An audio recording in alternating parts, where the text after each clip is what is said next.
Meet the brand new Mark 7.5 GTI. Now last year we had a car that was very similar to this, but this one has a little bit more power. It has a dual clutch transmission, bigger brakes, and different tires. And the question is, does that mean it's faster around our test track than last year's test car? We're gonna find out right now by giving it to our man Paul. We'll take it around the track and do a 0 to 60.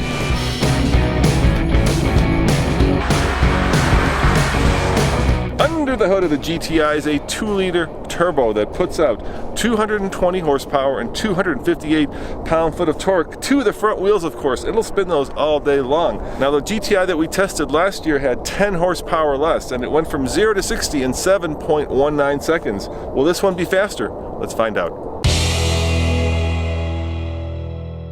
So here we go for a 0 to 60 run in the Mark 7 Golf with manual transmission, traction control turned off, so it's up to me to manage the launch and the wheel spin.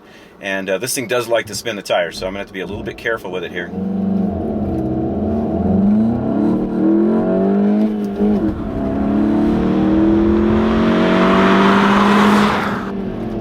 Now 7.19 seconds to 60 miles an hour.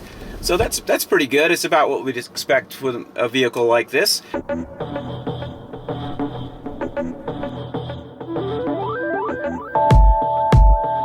right, we've got the newly revamped GTI. It's got a few little bits and bobs to it, which I think will make it interesting. And if you'll remember the GTI that I reviewed last year, it was like a surprise favorite of mine. Really fun car to drive. Not the craziest, fastest car ever, but really good. As a matter of fact, I liked it a lot more than the Golf R, which made me very unpopular, but that is my honest opinion. The Golf R just understeered, and the GTI was really fun. So now we're adding a limited slip differential, 10 more horsepower. Should be cool to see how this thing performs. DSG box, launch mode activated.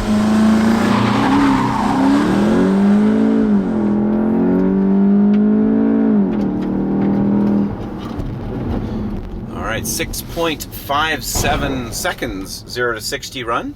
So I believe that is quicker than the old car, so those 10 horsepower are making themselves noticeable. All right, so when we look at the wheel tire package on this car, it's got the Pirelli Cinturato P7 all season. It's a 225/40 18, and this car also uses the brakes off of the Golf R, so it's got a bigger brake package on it as well. This may be the handicap for this car though. 10 more horsepower. I don't know whether it's going to offset having an all-season tire versus more of a summer tire that we saw on the GTI last year. We'll see. Instantly a little bit of wheel spin. I had to modulate there. Ooh, the turn-in is super crisp on this car.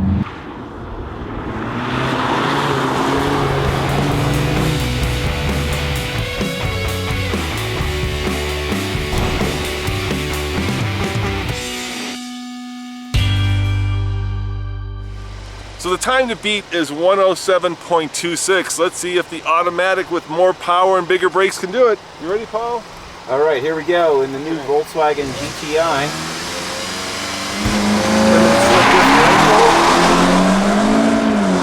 Performance pack basically on the car, bigger brakes off the Golf R. And a lot of wheel spin. That's the thing about front wheel drive cars, it's a little harder to put the power down.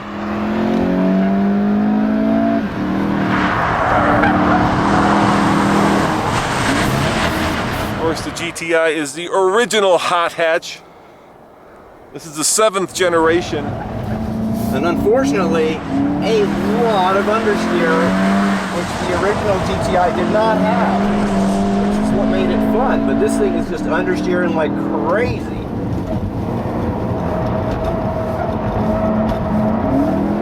Just have to be patient with a car that understeers. Nothing you can do. Just be precise with it.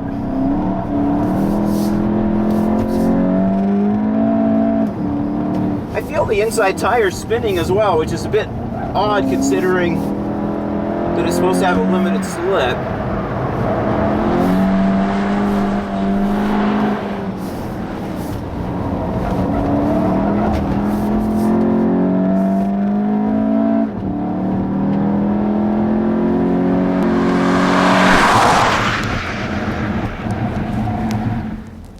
All right, there we go. You've got bigger brakes, you've got an automatic, and you've got a slower time, 108.63. I think you're right, man. The tires on this thing, huh? It's the tires. it really affects the balance of the car, so it just understeers around. The GTI, the one we tested last year, was really, really fun, nicely balanced. You could trail brake it in. You know, the rear tires actually did something, and this car is just all front tires. But, you know, okay little car, just, you know, not nearly as fun as the GTI we tested last year.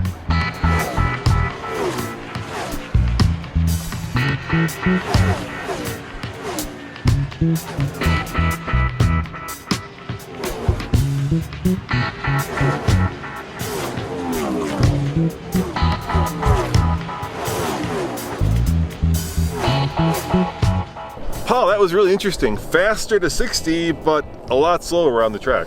Yeah, and I think it was what I was afraid of. As soon as I saw this car and saw the tire that it was on, it's amazing. You know, I probably sound like a broken record. Everyone's sick of hearing me talking about how important tires are, but yeah, you go from a, you know, more of a performance tire. Not that we had any sort of track tire on the old GTI, but this one is an all-season versus a summer tire, and that's a pretty big difference. And the other thing to me is how it just like sucked the fun out of the equation too, because it's not just a reduction in grip and the car handles the same.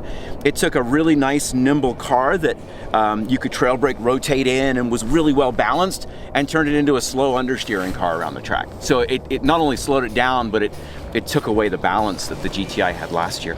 So the answer, of course, is get this car, but get better tires, Yeah.